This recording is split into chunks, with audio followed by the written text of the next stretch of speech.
মানবতার অনন্য দৃষ্টান্ত খালেদা জিয়ার।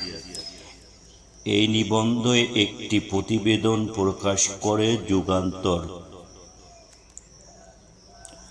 মানবতার অনন্য দৃষ্টান্ত স্থাপন করলেন লন্ডনের চিকিৎসাধীন সাবেক প্রধানমন্ত্রী ও বিএনপির চেয়ারপারসন বেগম খালেদা জিয়া। মানবিক খালেদা জিয়া দীর্ঘদিন চিকিৎসা শেষে প্রায় 4 মাস পর দেশে ফিরছেন আগামী 5 মে। শুক্রবার বিএনপির চেয়ারপারসনের প্রেস উইং সদস্য শামসুদ্দিন দিদার এ তথ্য জানিয়েছেন। তিনি জানান, বিমান বাংলাদেশ এয়ারলাইন্স একটি রেগুলার ফ্লাইটে চড়ে দেশে ফিরবেন তিনি।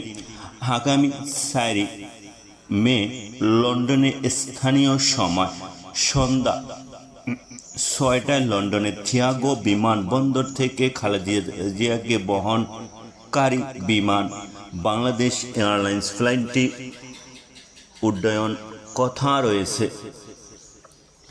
শামসুদ্দিন দিদার জানান, বিমান বাংলাদেশ এয়ারলাইন্স ফ্লাইটটি লন্ডন থেকে ছেড়ে সিলেটে হয়ে ঢাকা শাহজালাল আন্তর্জাতিক বিমানবন্দরে অবতরণ করার কথা রয়েছে।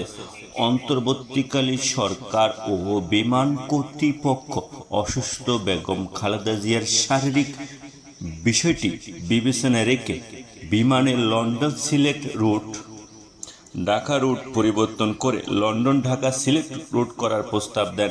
প্রস্তাবটি বেগম জিয়ার কাছে পৌঁছালে ওই বিমানের অন্যান্য যাত্রীদের ভোগান্তি এবং কষ্টের কথা বিবেচনা করে তিনি বিমান কর্তৃপক্ষকে প্রস্তাবটি নাকচ করে মানবতার আরেকটি অনন্য দৃষ্টান্ত স্থাপন করে। মূল যে বিষয়টি হচ্ছে ওটি আমি আরেকবার বলছি।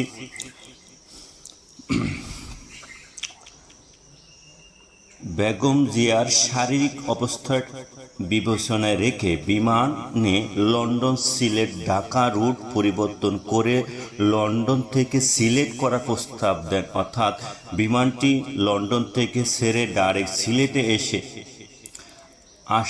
এসে তারপরে ঢাকা আসার স্বাভাবিক রুল।